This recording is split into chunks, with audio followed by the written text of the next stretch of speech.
Welcome back to Squawk Box. Fintech startup Marqeta will make its Wall Street debut today. The company pricing 45 million shares at $27 each. It's above the target range. The company, which was number 7 on CNBC's disruptor list, will trade on the NASDAQ under the symbol MQ. Joining us right now is the company's CEO, Jason Gardner. Jason, congratulations on this moment. You're upstairs, we're downstairs, but nice to see you nonetheless. Talk to us about this moment for your company. Your business is now, I think, 11 years old, and it has come quite a far way in a very short amount of time. Yeah, thank you for having me. It's a very, very exciting day for Marqeta. And in over 11 years, I mean, many people, many hands, many minds have built what you see today. And this is another step in our journey, so we're very excited about this. Let's talk about the business itself, and let's talk about the various revenue sources, how investors should think about this company in terms of comps, in terms of multiples. When you think about the comps and multiples and you put it on a whiteboard, who are they? So we created modern card issuing. Today in the United States, there's $6.7 trillion of carded volume, and we are simply scratching the surface with $60 billion in volume. Companies like Square, DoorDash, Instacart, Klarna, Affirm build Visa and MasterCard payment cards on our platform. They're physical plastic, they're tokenized, they fit into Apple Pay or Google Pay or Samsung Pay. They can be virtual. Consumers use these to buy now, pay later. It reduces fraud at the point of sale for DoorDash. So if you think about all the payment companies out there, if you really believe that everything from a payment perspective is moving to modern platforms, is being digitized, cash to card, there are many payment companies in the market today who believe in that, that's going to happen, and Marqeta is certainly one that believes in that, and we've proven that with our growth over the last 7 years. Can you explain to the audience a little bit more about the business, but specifically, I think about your business in some ways as an arbitrage. You may not like this, around interchange fees between the smaller community banks that benefited from the Durbin Amendment after the financial crisis and the big banks. Yeah, the Durbin Amendment was created back in 2010 to protect consumers and protect small banks. Companies like Marqeta, we derive our revenues from interchange. We take a portion of interchange. We share that back to our customers. We share that to the acquiring side, something you and I do every day, which is pay at the point of sale, and to the networks as well and the banks. This has sustained lots and lots of companies around the world, companies like Marqeta. We have built this product to serve customers. They build on top of our platform. And we either support their core business or we are their core business. So this really affects a lot of consumers at the point of sale. Their ability to use Klarna or Affirm to buy now, pay later, or order their food on an app like DoorDash or Instacart. So that interchange is shared amongst a lot of different companies and a lot of businesses, and the Durbin Amendment was created to protect these businesses, the small banks and consumers.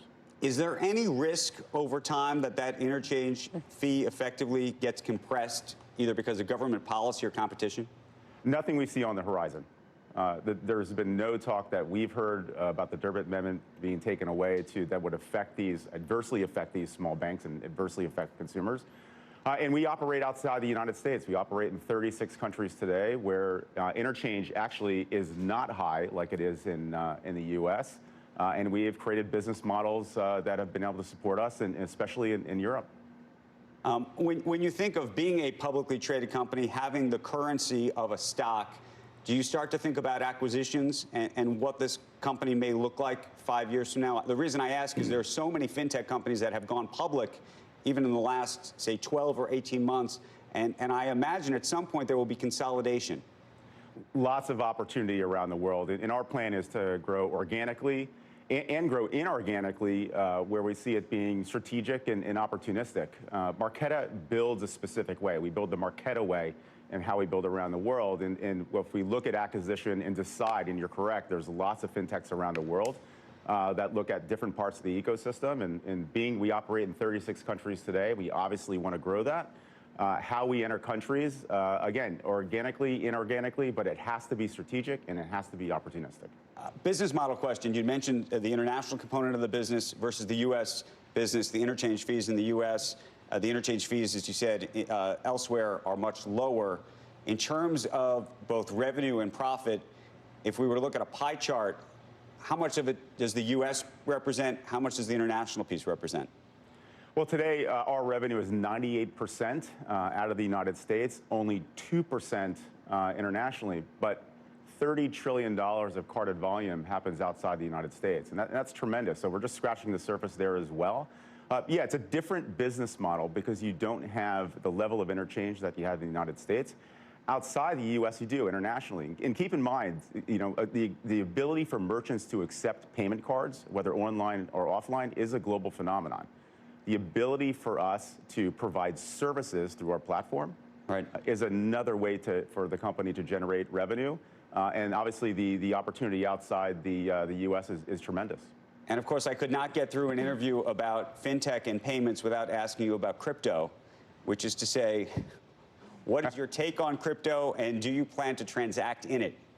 Well, our take on crypto is if you and I are talking about it and we see it on the news every day and people are trading it, it is here to stay, and we see a lot of momentum. We power the Coinbase card in the U.S. We power ShakePay in Canada, which is the Coinbase of Canada. The ability for consumers and businesses to pay for crypto at the point of sale and the conversion that happens on the back end. But it's been going on for a long time. It's only going to grow, and we're really excited to be part of it. What are the interchange fees going to look like on that? They're all the same. I mean, we convert crypto at the point of sale, and it's spent fiat currency, say U.S. dollars in the United States, so interchange is exactly the same. Okay, you got to get a deal going in El Salvador. Jason, we appreciate it. Congratulations and good luck today. Thank you for having me. It's very exciting. Absolutely. Coming up when we return, the